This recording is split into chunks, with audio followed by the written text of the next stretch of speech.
രാജ്യത്തെ പ്രഥമ bamboo tile factory തകർച്ചയുടെ വക്കിൽ. ബാംബു കോർപ്പറേഷന്റെയും സർക്കാരിന്റെയും അവഗണന കോഴിക്കോട് നല്ലടത്തെ ഈ ടൈൽ ഫാക്ടറിയെ ഇല്ലാതാക്കുകയാണ്.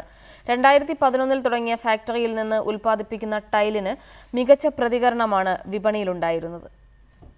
ബാംബു കോർപ്പറേഷന്റെ ടൈൽ ഫാക്ടറിയിൽ ടൈൽ ഉൽപാദനം പൂർണ്ണമായും നിലച്ച സ്ഥിതിയാണ്. ഒരു വർഷമായി ടൈൽ ഉൽപാദനത്തിന് ആവശ്യമായ അസംസ്കൃത വസ്തുക്കൾ ലഭിക്കാത്തതാണ് കാരണമെന്ന് തൊഴിലാളികൾ പറയുന്നു.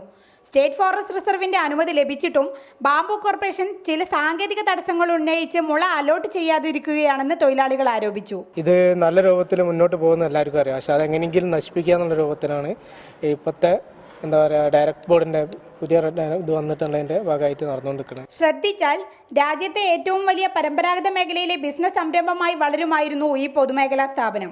എന്നാൽ സ്ഥാപനത്തിന് ആവശ്യമായ തൊഴിലാളികളെ നൽകാതിരിക്കുകയും ഉള്ളവരെ 5 വർഷമായി സ്ഥിരപ്പെടുത്താതിരിക്കുകയുമാണ് സർക്കാർ.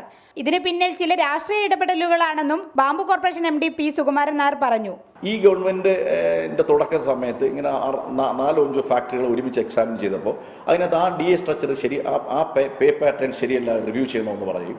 പബ്ലിക് സർവീസ് കമ്മീഷൻ വിട്ട സ്ഥാപനമായതുകൊണ്ട് പബ്ലിക് സർവീസ് കമ്മീഷൻ വഴി അവർ റിക്രൂട്ട്മെൻറ്റ് റെഗുലറൈസ് ചെയ്യണമെന്ന് പറഞ്ഞൊരു ഗവൺമെൻറ് ഒരു ഉത്തരവ് തന്നു. അതുകൊണ്ട് തന്നെയാണ് ഇവരെ ഞങ്ങൾക്ക് റെഗുലറൈസ് ചെയ്യാൻ കഴിഞ്ഞില്ല. റിപ്പോർട്ടർ, കോഴിക്കോട്.